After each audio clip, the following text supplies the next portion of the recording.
নমস্কার। আজ আমি সিম্পলিফিকেশনের কয়েকটি অঙ্ক করাবো। দেখো প্রথমের অঙ্কটা 32 shirt pieces of 120 centimetre each can be cut from a reel of cloth. After cutting this pieces 80 centimetre of cloth remains. What is the length of reel of cloth in metres? অর্থাৎ 32টা shirt প্রত্যেকটি দৈর্ঘ্য 120 centimetre করে একটা reel থেকে কেটে নেওয়া হয়েছে কাপড়ের, তারপরেও কিন্তু 80 সেন্টিমিটার কাপড় বেঁচে রয়েছে। তাহলে রিলটার দৈর্ঘ্য কত মিটার এককে? তাহলে এখানে দেখা যাক 32টা ছিল শার্ট, প্রত্যেকটা দৈর্ঘ্য ছিল 120 সেন্টিমিটার, তারপরেও কত রয়েছে বাঁচে 80 সেন্টিমিটার। তাহলে টোটাল কাপড়টা আমাদের হচ্ছে এইটা সেন্টিমিটার। শূন্য রয়েছে, একটা শূন্য দিয়ে দিই, 12 দিয়ে গুণ করি, 12 দিয়ে 24 4 হাতে হলো 2, 3 12 36 2 38 প্লাস 80 সেন্টিমিটার। তার টোটাল কাপড়টা হচ্ছে 80 আর 0 0 8 4 12 2 8 1 9 3920 সেন্টিমিটার। এটা হচ্ছে সেন্টিমিটার, কিন্তু আমাদের করতে হবে মিটার। তাহলে মিটার করলে কি করতে হবে? 100 দিয়ে ভাগ করতে হবে। এখানে দুটো শূন্য আছে, তাহলে 2 ঘর আগে দশমিকটা বসবে, অর্থাৎ এই জায়গাটায় 39.20 মিটার। তাহলে আমাদের এখানে বি উত্তরটি সঠিক হবে। দেখো পরের অঙ্কটা। A canteen requires 798 bananas for a week. Total, how many bananas did it require for the months of January, February and March 2008? অর্থাৎ একটা ক্যান্টিনে এক সপ্তাহে 798টি কলার প্রয়োজন। তাহলে 2008 সালের জানুয়ারি, ফেব্রুয়ারি এবং মার্চ মাসে কয়টা কলা লাগবে? তাহলে দেখা যায় এখানে আমাদের 2008 সালের কথা বলেছে, 2008 সাল। তাহলে এই সালের জানুয়ারি মাসে দেখতে হবে কত। জানুয়ারি মাসে হচ্ছে 31 দিন। ফেব্রুয়ারি মাসে কত হবে? যেহেতু 2008 সালটা লিপ ইয়ার, অতএব এখানে 29 দিন হবে। মার্চ মাসে কত হবে? মার্চ মাসে হয় 31 দিন। তাহলে টোটাল দিন সংখ্যা কত? 1 9 10 11 3 2 5 3 8 1 91। তাহলে 91 দিন আমাদের টোটাল। এটাকে আমাদের সপ্তাহ যদি করি, তাহলে সপ্তাহ করলে 7 দিয়ে ভাগ করব, 7 13 91। তাহলে আমাদের এখানে 13 সপ্তাহ অর্থাৎ 13 উইক। এখানে বলে দেওয়া আছে যে এক সপ্তাহে 798টা বেনানার প্রয়োজন হয়। তাহলে 13 উইকে কটা হইবে? তাহলে এখানে আমাদের 798 কে 13 দিয়ে গুণ করলে হয়ে যাবে টোটাল কলার সংখ্যা। তাহলে 13 8 13 104 4 হাতে হলো 10 9 13 117 আর 2 27 হাতে হলো 12 7 13 91 আর 12 হচ্ছে 103। তাহলে 10 3 7 0 অর্থাৎ টোটাল কলার সংখ্যা হচ্ছে 10,374টা। তাহলে এখানে আমাদের বি উত্তরটা হবে সঠিক উত্তর। দেখো পরের অঙ্ক। Ram has rupees 6 more than Mohan and rupees 9 more than Sohan. All the three have rupees 33 in all.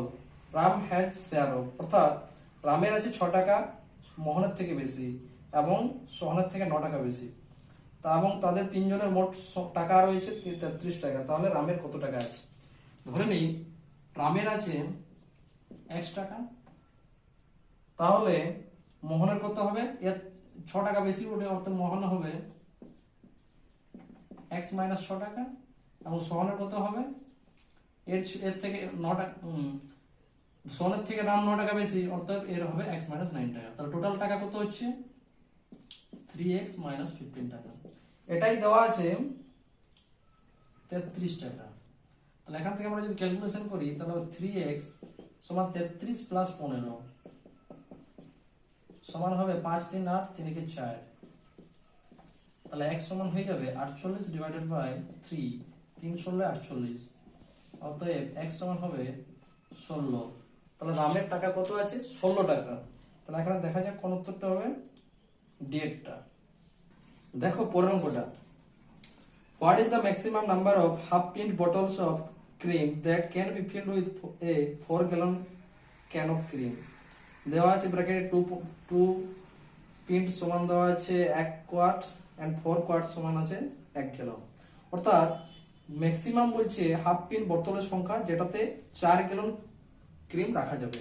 এখানে তাহলে খুব সুন্দরভাবে দেওয়া আছে যে 1 গ্যালন মানে হচ্ছে 4 কোয়ার্ট। তাহলে অতএব এবং দেওয়া আছে 1 কোয়ার্ট সমান দেওয়া আছে 2 পিন্ট। তাহলে এখানে টোটাল পিন্ট কত হলো? 1 গ্যালন সমান 8 ফিট সমান 8 ফিট। এখানে দেওয়া আছে আমাদের 4 গ্যালন। তাহলে 4 গ্যালন সমান কত হবে? 4 8 32। তাহলে কত হবে? 4 গুণিত 8 প্রিন্ট মানে হচ্ছে 32 প্রিন্ট। তাহলে এখানে আমাদের টোটাল প্রিন্টের আমাদের 4 গ্যালন মানে 32 প্রিন্ট হলো, কিন্তু ভরতে হবে কি হাফ প্রিন্ট দিয়ে বোতলে, অর্থাৎ হাফ দিয়ে ভাগ করতে হবে। তাহলে এখানে কি হবে 32 × 2/1 মানে 64টা হবে বোতলের সংখ্যা, 64 নাম্বার। তাহলে এখানে হাফ প্রিন্ট বোতলের সংখ্যা কয়টা হবে 64টি হবে। তাহলে এখানে কোন উত্তরটি ঠিক হবে ডি। দেখো পরের অঙ্কটা। The sum of the weights of A and B is 80 kg. Half of the weights of A is equal to 5/6 times the weight of B. Find the weight of B. অর্থাৎ A এবং B এর ওজনের পরিমাণ হচ্ছে, মোট ওজনের পরিমাণ 80 KG এবং A এর অর্ধেক 5/6 B এর সঙ্গে সমান।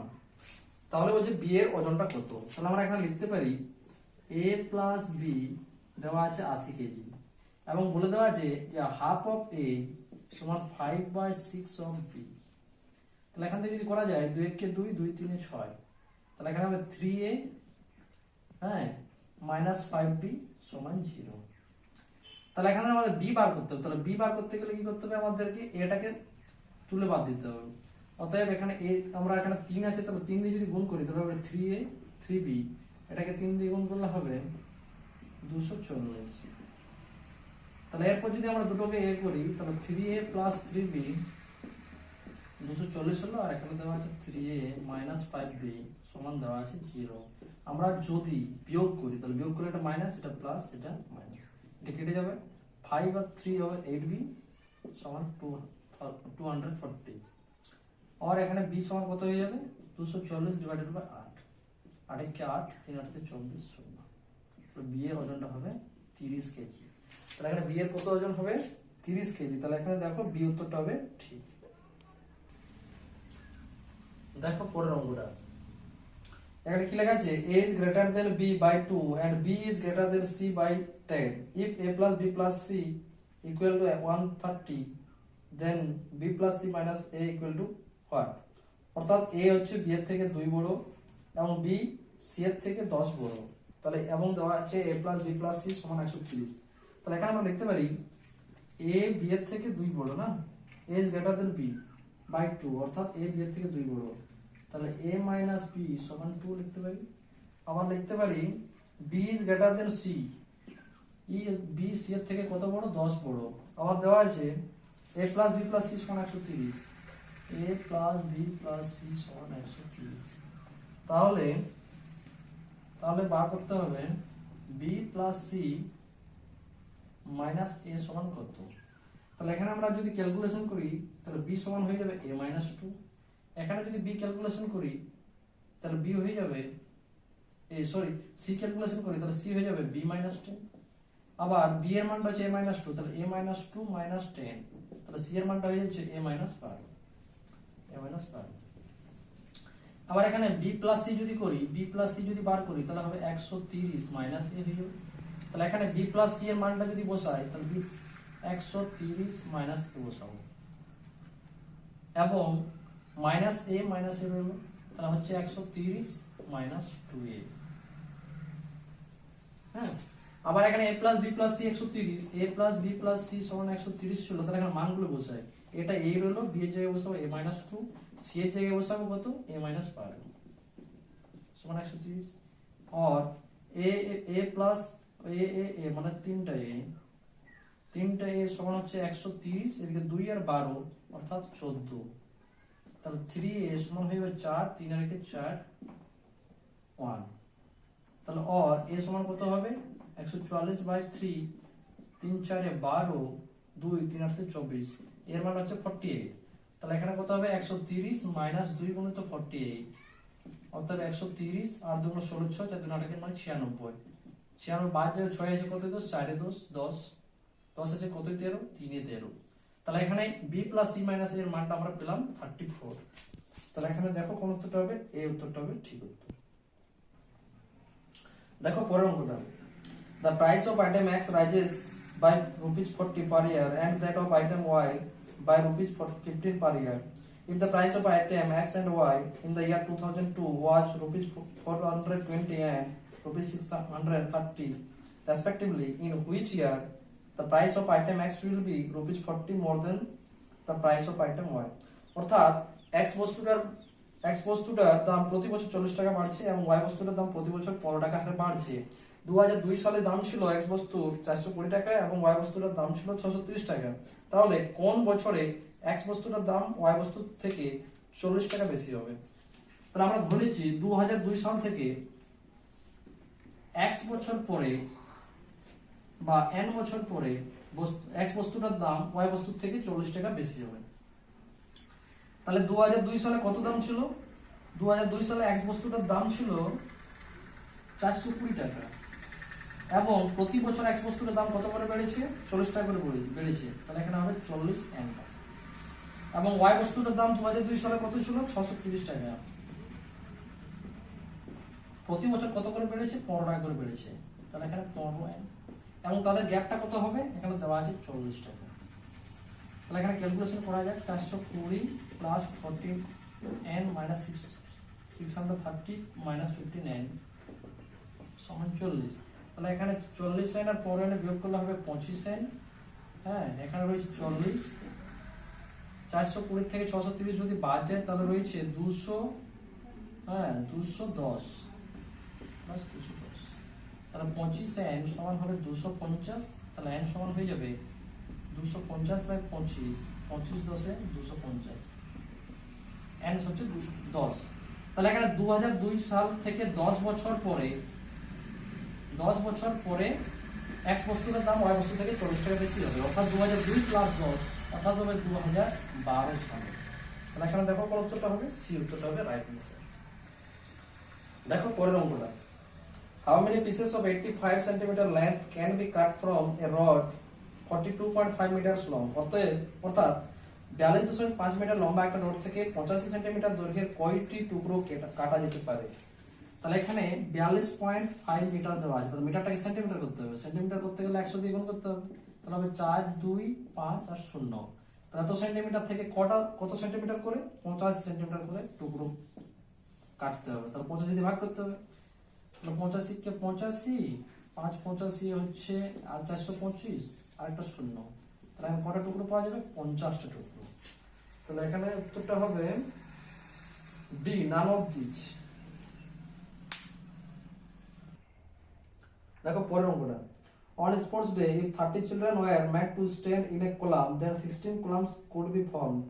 If 24 children were made to stand in a column, then how many columns could be formed?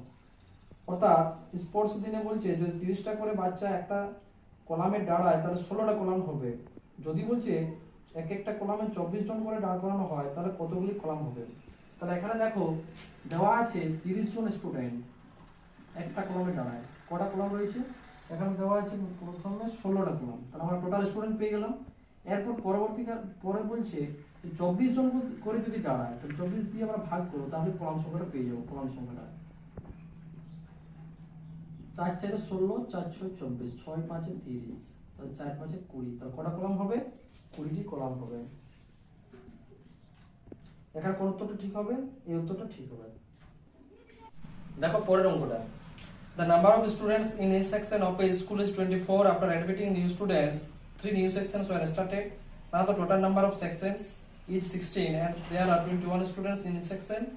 The number of new students admitted is, অর্থাৎ একটি স্কুলে বলছে যে প্রথমে প্রতিটা সেকশনে ছিল 24 জন করে স্টুডেন্ট এবং তারপরে কিছু স্টুডেন্ট ভর্তি হওয়ার ফলে 3টা সেকশন আবার বৃদ্ধি পায়। তারপর হয়েছে 16টা সেকশন এবং প্রতিটাতে হয়েছে 21 জন করে স্টুডেন্ট। তাহলে নতুন কতজন স্টুডেন্ট ভর্তি হয়েছিল? তাহলে এখন হয়েছে 16টা সেকশন, প্রতিটাতে রয়েছে 21 জন করে স্টুডেন্ট। আগে কি ছিল? আগে 3টা সেকশন কম থাকবে, কারণ এখন 16টা হয়েছে কি করে 3টা বাড়লো। তাহলে আগে কতটা ছিল? 13টা ছিল। প্রতিটাতে কতজন করে স্টুডেন্ট ছিল? 24 জন। তাহলে কতজন বৃদ্ধি পেয়েছে? বিয়োগ করলে পেয়ে যাবো আমরা। 16 কে 16 6 হাতের হলো 1, 16 জন 32 থেকে 33, 13 4 3 52, 2 হাতের হলো 5, 13 জন 26 আর 5 31, 2 আছে কতই 6, 4 এ 6, 1 আছে কতই 6, 2 এ 6, 24। তাহলে কতজন স্টুডেন্ট ভর্তি হয়েছে? 24 জন। বি উত্তরটা হবে সঠিক। ধন্যবাদ।